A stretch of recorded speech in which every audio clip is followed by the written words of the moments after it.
Acheter et vendre sur le marché de l'occasion, c'est ce dont je vais vous parler aujourd'hui. C'est vrai qu'en IFI, le marché de l'occasion est assez important. Il suffit d'aller dans la rubrique images et sons, spécialement IFI du Bon Coin à l'échelle française pour s'apercevoir qu'il y a des milliers d'annonces. Alors il y a de tout, hein, ça va de l'ampli home cinéma à 75 € il y a 10 ans jusqu'à des produits relativement haut de gamme. J'ai eu l'occasion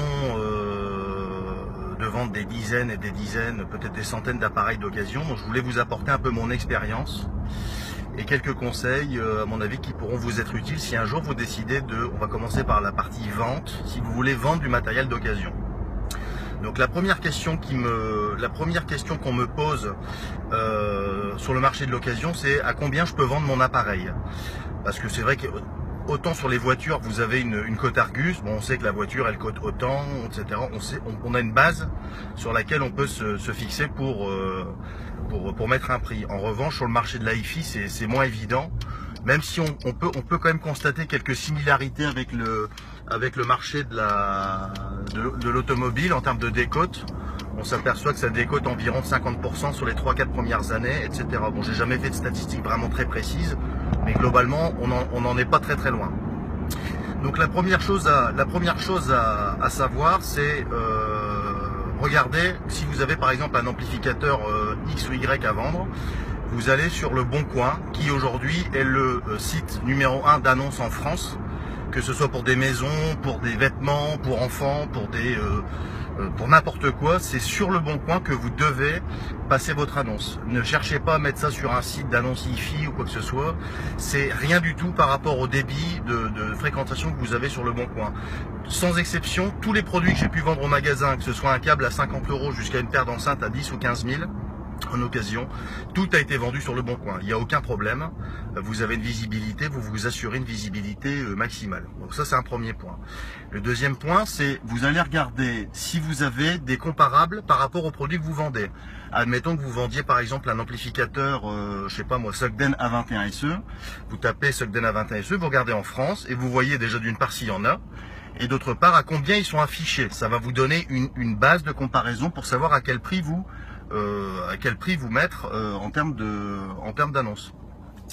Vous validez votre annonce. Je vous conseille de mettre des belles photos, de mettre un bon descriptif. Vous faites des précisions, vous donnez des précisions qui vous paraîtront, excusez-moi, le téléphone est tombé, j'accélère trop fort, des précisions qui vous paraîtront peut-être bêtes, du style j'ai les cartons d'origine, j'ai encore la lotie, j'ai encore ceci, j'ai encore cela.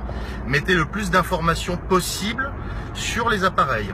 Ensuite, faites des photos de la manière la plus entre guillemets professionnelle. Aujourd'hui, même avec un iPhone, on est capable de faire des photos de très haute qualité. Donc n'hésitez pas à prendre des photos dans tous les coins.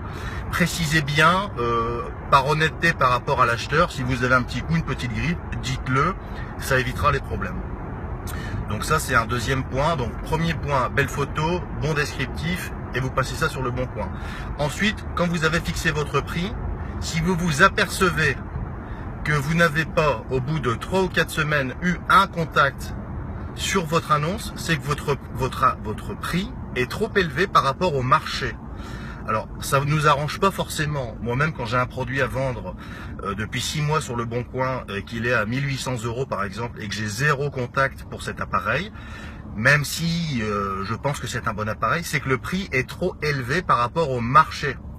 Donc c'est-à-dire que des fois on se fait des films un petit peu sur la valeur de son appareil, est-ce que le client et le rapport avec le client, le pouvoir d'achat du client. C'est-à-dire qu'aujourd'hui le marché de l'occasion, c'est un marché de gens qui veulent de la seconde main, c'est un marché des gens qui veulent faire des bonnes affaires, et donc forcément ils sont pas là pour payer un prix très élevé. Ils vont donc essayer de chercher la bonne affaire. Donc si vous avez un prix trop élevé, vous n'aurez pas de contact. À partir de là, vous devez baisser graduellement votre prix à partir de 3, 4, 5 semaines. Si vous voyez que vous n'avez pas de contact, c'est que votre prix est trop élevé. Vous le descendez progressivement et vous allez voir qu'à un moment donné, vous allez revenir dans le prix du marché, et là vous aurez des contacts et vous vendrez votre appareil. Concernant l'expédition, faites-moi confiance. Si vous devez demain expédier un appareil par voie postale, puisque vous aurez peut-être un client de Marseille ou d'Avignon ou de Strasbourg, alors que vous habitez dans le Nord ou en Bretagne, qui va vous acheter votre amplificateur, envoyer ça par Colissimo, c'est un peu risqué. On a eu pas mal de problèmes, tout simplement parce que c'est, en général, la hi-fi, c'est des appareils fragiles. Enfin, sauf si vous envoyez vraiment un mini truc. Bon, là, il n'y a pas vraiment de danger, mais si vous envoyez un amplificateur à tube par Colissimo, vous allez directement vers les problèmes. Parce que c'est pas réellement la Poste Colissimo, c'est pas vraiment, si vous voulez, des services appropriés pour transporter des objets de valeur et des objets fragiles. Ça passe sur des espèces de tapis roulants à 3-4 mètres de hauteur, ça tombe dans des espèces de bennes. Enfin bon, c'est pour des affaires, des vêtements, des chaussures, c'est pas gênant. En revanche, pour comment dirais-je, des produits hi-fi, c'est très risqué d'envoyer des produits comme ça. Moi, je vous conseille plutôt de passer par un transporteur ou par un service style UPS ou ce genre de choses. Ça va vous coûter plus cher, c'est sûr, mais au moins l'appareil n'arrive pas complètement déglingué chez le client. Donc voilà ce que je pouvais vous dire quand vous vendez un appareil hi-fi d'occasion. Alors maintenant, on va se mettre de l'autre côté, on va passer du côté acheteur. C'est vrai que quand on voit le prix des appareils hi-fi neufs et la décote qu'il peut y avoir sur des appareils d'occasion, on peut légitimement s'intéresser à cette opportunité d'acheter un produit d'occasion. Ça peut être pas mal, il y a effectivement des affaires à faire. Il y a plusieurs questions à se poser quand vous serez face à un vendeur. Déjà d'une part, est-ce que c'est un appareil de première main? Est-ce que c'est un appareil qui n'a pas navigué avec 3 ou 4 ou 5 ou 6 propriétaires? Ça c'est déjà vu, avec tous les problèmes que ça peut générer. Et pourquoi le client revend-il son appareil? En général, les très très bons appareils sur le marché de l'occasion, ben on les voit pas parce que le client qui a ça, il est sur son étagère et il va pas le vendre. Donc pourquoi il vend son produit? Ensuite, en ce qui concerne la tarification, vous pouvez toujours négocier, il y a toujours une petite marge de négociation, et si vous le faites envoyer, vérifiez toujours d'avoir tous les documents qui montrent un peu la traçabilité de l'appareil. Est-ce que c'est un appareil qui a déjà été réparé? Si oui, par qui? Parce que bon, il y a beaucoup de gens qui bricolent aussi eux-mêmes sur leurs appareils, on a déjà vu ça au magasin, c'est pas toujours évident. Concernant le paiement, je vous invite, nous on est professionnels, donc on se fait payer par chèque, ou on a un compte PayPal professionnel, donc il n'y a pas de souci par rapport à la sécurité du paiement pour le client. En revanche, j'ai déjà des clients qui se sont fait avoir, pour rester poli. Ils ont envoyé de l'argent à des vendeurs et ils n'ont jamais vu la couleur de l'appareil, et le client et le vendeur ne répondait plus au téléphone, etc. C'est anecdotique, mais ça peut arriver, vous savez pas à qui vous avez affaire. Donc faites attention quand vous achetez un appareil à quelqu'un que vous connaissez ni d'Adam ni d'Ève. Ça peut des fois être des arnaques, des fausses annonces. Enfin, il y a toute une faune d'escrocs qui se baladent sur internet, et que ce soit dans la hi-fi ou dans les voitures, on voit souvent des reportages de gens qui se font avoir. Il faut quand même être assez vigilant, même pour des petits montants, et surtout pour des petits montants, parce que sur un petit montant on se méfie pas, un gros montant on fait plus gaffe, mais sur un petit montant on va pas faire attention, on va faire confiance, et des fois on peut se faire rouler.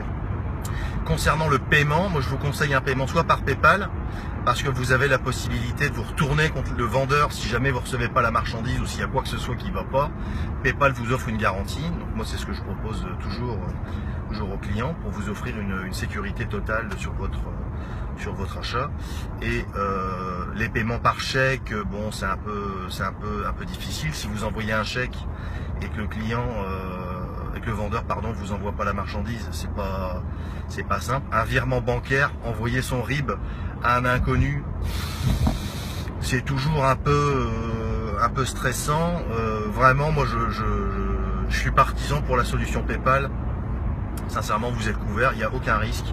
Si vous ne recevez pas la marchandise, vous vous retournez vous vous mettez en litige et vous êtes remboursé par PayPal, et là vous pouvez dormir tranquille, il n'y aura pas de surprise. Voilà ce que je voulais vous dire sur le marché de l'occasion. Donc en résumé, c'est un marché qui offre, c'est certain, des opportunités, mais à certaines conditions.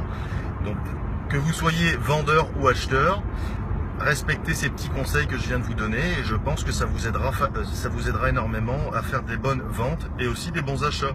Excellente journée, à bientôt.